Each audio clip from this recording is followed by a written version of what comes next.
Clip number 846۔ اس clip میں سورہ انبیاء کی آیت نمبر 14 سے 16 تک کی تلاوت، ترجمہ اور تفسیر قرآن صراط الجنان آپ سماعت فرمائیں گے۔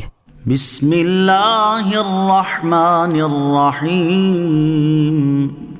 ترجمہ: اللہ کے نام سے شروع جو نہایت مہربان رحمت والا ہے۔ قالوا یا ویلنا انا كنا ظالمین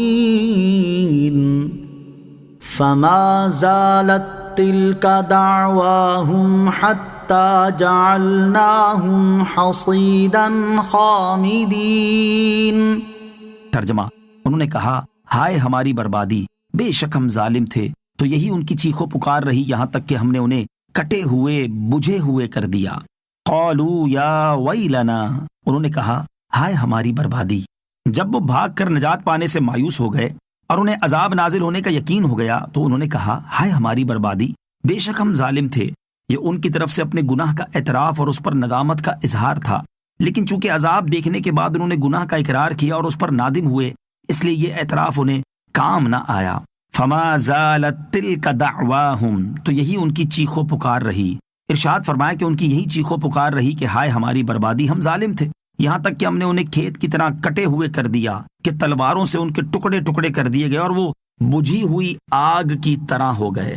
کون سی توبہ فائدہ مند ہے؟ اس سے معلوم ہوا کہ عذاب آ جانے پر توبہ اور اپنے جرم کا اقرار کرنا بے فائدہ ہے۔ جیسے پھل وہی درخت دیتا ہے جو وقت پر بویا جائے، اور بے وقت کی بوئی ہوئی کھیتی پھل نہیں دیتی، اسی طرح توبہ وہی فائدہ مند ہے جو عذاب آنے سے پہلے کی جائے، اور جو توبہ بے وقت کی جائے وہ عذاب دور نہیں کرتی۔ وما خلقنا السماء والأرض وما بينهما لاعبين۔ ترجمہ: اور ہم نے آسمان اور زمین اور جو کچھ ان کے درمیان ہے سب فضول پیدا نہیں کیا۔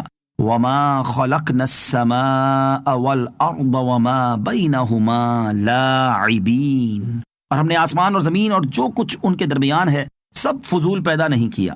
اللہ تعالیٰ نے آسمان، زمین اور جو کچھ ان کے درمیان عجائبات ہیں ان سب کو فضول پیدا نہیں کیا کہ ان سے کوئی فائدہ نہ ہو، بلکہ انہیں پیدا کرنے میں اس کی کثیر حکمتیں ہیں، اور ان بے شمار حکمتوں میں سے چند یہ ہیں کہ ان اشیاء سے اللہ تعالیٰ کے بندے اس کی قدرت و حکمت پر استدلال کریں اور انہیں اللہ تعالیٰ کے اوصاف و کمال کی معرفت حاصل ہو، حق و باطل میں فرق ہو جائے، لوگ غور و فکر کریں، غفلت سے بیدار ہوں، نیک اعمال کریں اور آخرت میں اچھی جزا پائیں، اور اس طرح کے خیال کو ذہن میں نہ آنے دیں کہ عالم کا سارا نظام ایک کھیل تماشا ہے، اور ہر شخص دنیا میں جو بھی کرتا پھرے اس سے کوئی پوچھنے والا نہیں، اور نہ ہی آخرت میں اس سے سوال و جواب ہوگا، جیسا کہ بطور خاص دہریوں کا عقیدہ ہے، اور روز بروز ان لوگوں کی تعداد بڑھتی جا رہی